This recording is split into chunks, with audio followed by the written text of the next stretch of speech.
Governor ಚುಟುಕು ಭಾಷಣದ ವಿರುದ್ಧ ಸಮರವನ್ನ ಸಾರಲಾಗ್ತಾ ಇದೆ. ಕಾನೂನು ಸಮರವೋ ರಾಜಕೀಯ ಸಂಘರ್ಷವೋ ಇನ್ನೂ ಕೂಡ ಗೊತ್ತಾಗ್ತಾ ಇಲ್ಲ. ಸಚಿವ ಸಂಪುಟ ಸಭೆಯಲ್ಲಿ ಸುದೀರ್ಘವಾಗಿ ಚರ್ಚೆ ನಡೆಸಿದ್ದಾರೆ ಕೈ ನಾಯಕರು. ಕೆಲವೇ ಕ್ಷಣದಲ್ಲಿ ಸಿಎಂ ಮನೆಯಲ್ಲಿ ಮಹತ್ವದ ಸಭೆಯನ್ನ ಕೂಡ ನಡೆಸಲಾಗುತ್ತೆ. ಸಿಎಂ ನಿವಾಸ ಕಾವೇರಿಯಲ್ಲಿ ನಡೆಯುವಂತಹ ಮೀಟಿಂಗ್, ಈ ಒಂದು ಮೀಟಿಂಗ್ ಅಲ್ಲಿ ಮುಂದೆ ಏನು, ವಾಟ್ ನೆಕ್ಸ್ಟ್ ಅನ್ನುವ ವಿಚಾರಕ್ಕೆ ಸಂಬಂಧಪಟ್ಟಂತೆ ಚರ್ಚೆಯನ್ನ ನಡೆಸಲಾಗುತ್ತೆ. ಗವರ್ನರ್ ಚುಟುಕು ಭಾಷಣದ ವಿರುದ್ಧ ಸಮರ, ಕಾನೂನು ಸಮರವನ್ನ ಸಾರ್ತಾರೋ ಅಥವಾ ರಾಜಕೀಯ ಸಂಘರ್ಷವೋ?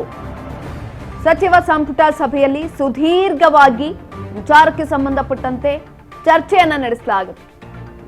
ಕೆಲವೇ ಕ್ಷಣದಲ್ಲಿ ಸಿಎಂ ಮನೆಯಲ್ಲಿ ಮಹತ್ವದ ಸಭೆ ನಡೆಯುವಂಥದ್ದು. ಸಿಎಂ ನಿವಾಸ ಕಾವೇರಿಯಲ್ಲಿ ನಡೆಯುತ್ತೆ ಮೀಟಿಂಗ್. ಹಲವು ನಾಯಕರು ಈ ಒಂದು ಸಭೆಯಲ್ಲಿ ಭಾಗಿಯಾಗ್ತಾರೆ.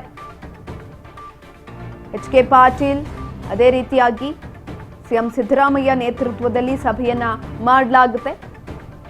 ಥಾವರ್ ಚಂದ್ ಗೆಹ್ಲೋಟ್ ಅವರು ಕೇವಲ ಒಂದೇ ಒಂದು ವಾಕ್ಯದಲ್ಲಿ ತಮ್ಮ ಭಾಷಣವನ್ನ ಮುಗಿಸಿ ಹೋಗಿದ್ರು. ಹಾಗಾಗಿ ಅವರ ವಿರುದ್ಧ ಕಾನೂನು ಸಮರವನ್ನ ಸಾರೋದು ಅಥವಾ ರಾಜಕೀಯ ಸಂಘರ್ಷವೋ? ಸಚಿವ ಸಂಪುಟ ಸಭೆಯಲ್ಲಿ ಸುದೀರ್ಘವಾಗಿ ಚರ್ಚೆಯನ್ನ ನಡೆಸಿದ ಕೈ ನಾಯಕರು ಈಗ ಎಲ್ಲ ವಿಚಾರಗಳನ್ನ ಮಾತನಾಡಬೇಕಿತ್ತು. ಎರಡನೇ ದಿನದ ವಿಶೇಷ ಅಧಿವೇಶನದಲ್ಲೂ ಕೂಡ ಈ ವಿಚಾರಕ್ಕೆ ಸಂಬಂಧಪಟ್ಟಂತೆ ಚರ್ಚೆ ಆಗುತ್ತೆ. ಬೆಳಗ್ಗೆ 11 ಗಂಟೆಗೆ ವಿಧಾನಸಭೆ ಕಲಾಪ ಆರಂಭ ಆಗುತ್ತೆ. ಬೆಳಗ್ಗೆ 11 ಗಂಟೆಗೆ ವಿಧಾನಸಭೆ ಕಲಾಪ ಆಗುವಂಥದ್ದು. ಜಿರಾಮ್ಜಿ ಯೋಜನೆ ಕುರಿತು ಚರ್ಚೆ ಆಗುವಂತಹ ಸಾಧ್ಯತೆಗಳಿದೆ. ವಿಪಕ್ಷ ಆಡಳಿತ ಪಕ್ಷದ ನಡುವೆ ಮಾತಿನ ಸಮರವನ್ನ ಸಾರೋದಕ್ಕೆ ಸಿದ್ಧತೆಗಳನ್ನ ಮಾಡಿಕೊಳ್ಳಲಾಗಿದೆ. ಎರಡನೇ ದಿನದ ವಿಶೇಷ ಅಧಿವೇಶನದಲ್ಲಿ ಒಂದ್ ಕಡೆನಲ್ಲಿ ವಿರೋಧ ಪಕ್ಷವೂ ಕೂಡ ಥಾವರ್ ಚಂದ್ ಗೆಹ್ಲೋಟ್ ವಿಚಾರಕ್ಕೆ ಸಂಬಂಧಪಟ್ಟಂತೆ ಮಾತನಾಡಿದ್ರೆ, ಇನ್ನೊಂದು ಕಡೆನಲ್ಲಿ ಜಿರಾಮ್ಜಿ ವಿಚಾರಕ್ಕೆ ಸಂಬಂಧಪಟ್ಟಂತೆ ಕೂಡ ಚರ್ಚೆ ನಡೆಸುವಂತಹ ಸಾಧ್ಯತೆಗಳಿದೆ. ಇದ್ರ ಬಗ್ಗೆ ಹೆಚ್ಚಿನ ಮಾಹಿತಿಯನ್ನ ತಿಳ್ಕೊಳ್ತಾ ಹೋಗೋಣ. ನಮ್ಮ ಪ್ರತಿನಿಧಿ ಬಸವರಾಜ್ ಹುಗಾರ್ ಸಂಪರ್ಕದಲ್ಲಿದ್ದಾರೆ. ಬಸವರಾಜ್, ಒಂದ್ ಕಡೆನಲ್ಲಿ ಕಾನೂನು ಸಮರವನ್ನ ಸಾರೋದಕ್ಕೆ ಸಿಎಂ ಸಿದ್ದರಾಮಯ್ಯ ನೇತೃತ್ವದಲ್ಲಿ ಸಭೆಯನ್ನ ಮಾಡಲಾಗ್ತಾ ಇದೆ. ಇನ್ನೊಂದ್ ಕಡೆನಲ್ಲಿ ಎರಡನೇ ದಿನದ ಅಧಿವೇಶನ ಕೂಡ ಆರಂಭ ಆಗ್ತಾ ಇದೆ. ಹೆಚ್ಚಿನ ಮಾಹಿತಿ ಕೊಡೋದಾದ್ರೆ? ಸುಕನ್ಯಾ, ರಾಜ್ಯಪಾಲರ ಒಂದು ನಡೆ ಕುರಿತಾಗಿ ಕಾಂಗ್ರೆಸ್ ಸರ್ಕಾರದಲ್ಲಿ ಸಾಕಷ್ಟು ದೊಡ್ಡ ಮಟ್ಟಿಗೆ ಚರ್ಚೆ ಆಗ್ತಾ ಇದೆ. ಎಲ್ಲ ಒಂದು ಕಡೆ ಕೇಂದ್ರ ಸರ್ಕಾರದ ಅನತಿಯಂತೆ ಒಂದ್ ಕಡೆ ರಾಜ್ಯಪಾಲರು ನಡೆದುಕೊಂಡಿದ್ದಾರೆ. ಹಾಗಾಗಿ ಅವರ ವಿರುದ್ಧವಾಗಿ ಕೆಲವೊಂದಿಷ್ಟು ಏನೆಲ್ಲ ಸಾಧ್ಯತೆಗಳಿವೆ ಅವೆಲ್ಲವನ್ನು ಕೂಡ ಪ್ರಯೋಗ ಮಾಡಬೇಕು ಅನ್ನುವಂತ ನಿಟ್ಟಿನಲ್ಲಿ ಕೂಡ ಸಾಕಷ್ಟು ನಿನ್ನೆ ಸಚಿವ ಸಂಪುಟದಲ್ಲಿ ಕೂಡ ಚರ್ಚೆ ಆಗಿರ್ತಕ್ಕಂಥದ್ದು. ಒಂದು ಗೋ ಬ್ಯಾಕ್ ಗವರ್ನರ್ ಅಂತಕ್ಕಂತಹ ಘೋಷಣೆ ಅಡಿಯಲ್ಲಿ ಕೇಂದ್ರ ಸರ್ಕಾರಕ್ಕೆ ವಾಪಸ್ ಕರೆಸಿಕೊಳ್ಳಿ ಅನ್ನುವಂಥದ್ದನ್ನ ನಿರ್ಧಾರ ಕೈಗೊಂಡು ಒಂದಿಷ್ಟು ಅಭಿಯಾನಗಳನ್ನ ಮಾಡಿ ಮತ್ತೆ ಕೇಂದ್ರ ಸರ್ಕಾರಕ್ಕೂ ಕೂಡ ಪತ್ರ ಬರೆಯುವಂತಹ ನಿಟ್ಟಿನಲ್ಲಿ ಕೂಡ ತೀರ್ಮಾನ ಮಾಡಬೇಕು ಅನ್ನುವಂಥದ್ದು ನಿನ್ನೆ ಕ್ಯಾಬಿನೆಟ್ ಸಭೆಯಲ್ಲಿ ಕೂಡ ಚರ್ಚೆ ಆಗಿರ್ತಕ್ಕಂಥದ್ದು. ಸಂಪೂರ್ಣವಾಗಿರ್ತಕ್ಕಂಥ ಅಧಿಕಾರವನ್ನ ಸಿಎಂ ಸಿದ್ದರಾಮಯ್ಯಗೂ ಕೂಡ ಸಂಪುಟ ಪರಮಾಧಿಕಾರವನ್ನು ಕೂಡ ಕೊಟ್ಟಿರ್ತಕ್ಕಂಥದ್ದು ನಿರ್ಧಾರ ಕೈಗೊಳ್ಳಿಕ್ಕೆ.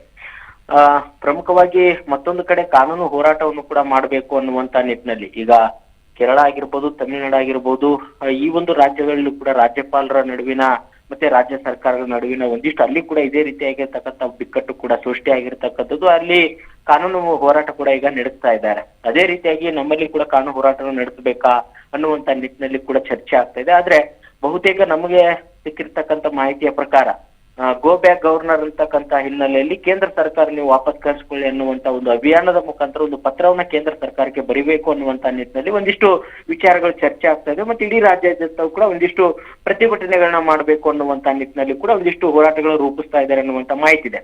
ಅದರ ಜೊತೆಗೆ ಇವತ್ತು ಅಧಿವೇಶನ ಕೂಡ ಎರಡನೇ ದಿನದಲ್ಲಿ ಕೂಡ ದೊಡ್ಡ ಒಂದಿಷ್ಟು ಈ ಮನರೇಗಾ ವಿಚಾರಕ್ಕೆ ಸಂಬಂಧಪಟ್ಟಂತೆ ಕೂಡ ಚರ್ಚೆ ಆಗುತ್ತೆ. ಜಿರಾಮ್ಜಿ ಯೋಜನೆಯನ್ನ ತಂದಿರತಕ್ಕಂತ ಹಿನ್ನೆಲೆಯಲ್ಲಿ ಅದರಲ್ಲಿ ಏನೆಲ್ಲ ಲೋಪದೋಷಗಳಿದಾವೆ, ಹಿಂದೆ ಮನರೇಗಾ ಇದ್ದಿರ್ತಕ್ಕಂಥದಕ್ಕೂ ಇದಕ್ಕೂ ಏನು ವ್ಯತ್ಯಾಸ ಇದೆ ಅನ್ನುವಂತ ವಿಚಾರಕ್ಕೆ ಸಂಬಂಧಪಟ್ಟಂತೆ ಇವತ್ತು ಸದನದಲ್ಲಿ ದೊಡ್ಡ ಮಟ್ಟಿಗೆ ಚರ್ಚೆ ಆಗುವಂತಿದೆ.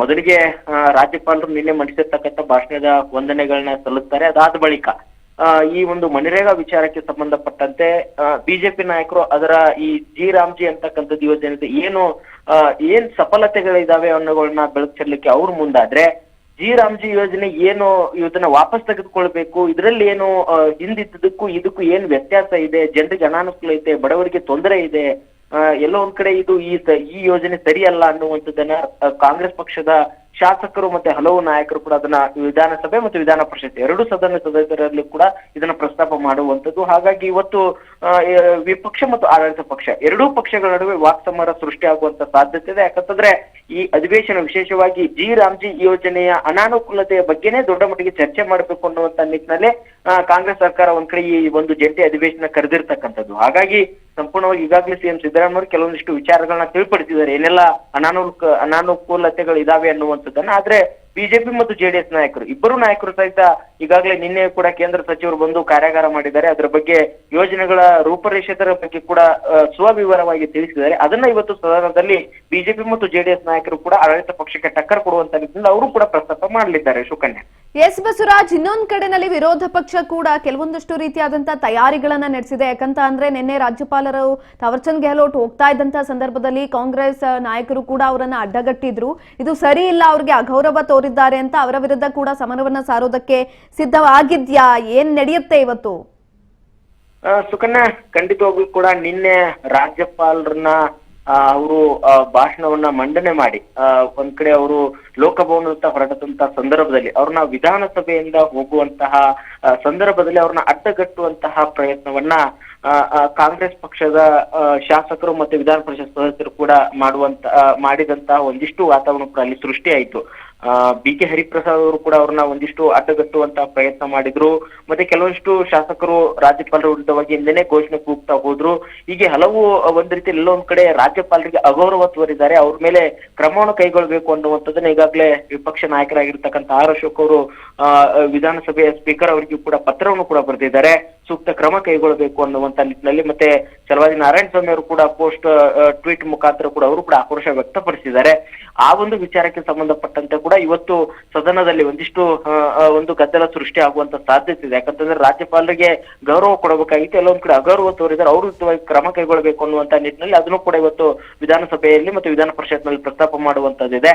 ಮತ್ತೆ ಅದರ ಹೊರತಾಗಿ ಈಗ ಬಿಜೆಪಿ ಮತ್ತು ಜೆಡಿಎಸ್ ನಾಯಕರು ಎರಡೂ ಪಕ್ಷಗಳು ಕೂಡ ನಿನ್ನೆ ಸಿಎಲ್ಪಿ ಸಭೆ ನಡೆಸಿದ್ರು. ಅಲ್ಲಿ ಕೂಡ ಒಂದಿಷ್ಟು ಆಡಳಿತ ಪಕ್ಷ ಏನೆಲ್ಲ ಪ್ರಸ್ತಾಪ ಮಾಡುತ್ತೆ, ಈ ಅಧಿವೇಶನ ಕರೆದಿರ್ತಕ್ಕಂಥ ಉದ್ದೇಶ ಏನಿದೆ, ಅದಕ್ಕೆ ನಾವು ಪ್ರತಿತಂತ್ರವಾಗಿ ಏನೆಲ್ಲ ಅವರಿಗೆ ಒಂದು ತಿರುಗೇಟನ್ನು ಕೊಡುವಂತ ಪ್ರಯತ್ನ ಮಾಡಬೇಕು, ನಮ್ಮಲ್ಲಿ ಕೂಡ ಸರಿಯಾದ ದಾಖಲೆಗಳು ಇರಬೇಕು ಅನ್ನುವಂತ ನಿಟ್ಟಿನಲ್ಲಿ ಕೇಂದ್ರ ಸಚಿವರಿಂದ ಕೂಡ ಒಂದಿಷ್ಟು ಚವ್ಹಾಣ್ ಅವರು ಕೂಡ ಸವಿವರವಾಗಿ ಈ ಒಂದು ರಾಮ್ಜಿ ಕಾಯ್ದೆಯ ವಿಚಾರಕ್ಕೆ ಸಂಬಂಧಪಟ್ಟಂತೆ ಕೂಡ ಮಾಹಿತಿಯನ್ನು ನೀಡಿದ್ದಾರೆ. ಅದನ್ನ ವಿಧಾನಸಭೆ ಮತ್ತು ವಿಧಾನ ಪರಿಷತ್ ಎರಡೂ ಸದನಗಳಲ್ಲಿ ಕೂಡ ಬಿಜೆಪಿ ಮತ್ತು ಜೆಡಿಎಸ್ ಮೈತ್ರಿ ನಾಯಕರು ಒಗ್ಗಟ್ಟಿನ ಮಂತ್ರ ಜಪಿಸುವ ಮುಖಾಂತರ ಆಡಳಿತ ಪಕ್ಷದ ವಿರುದ್ಧವಾಗಿ ಕೆಲವೊಂದಿಷ್ಟು ವಿಚಾರಗಳ ಪ್ರಸ್ತಾಪ ಮಾಡುವಂತದ್ದು ಇದೆ. ಸುಕನ್ಯಾ. ಎಸ್, ಧನ್ಯವಾದಗಳು ಬಸವರಾಜ್ ಹುಗಾರ್ ಹೆಚ್ಚಿನ ಮಾಹಿತಿಗಾಗಿ.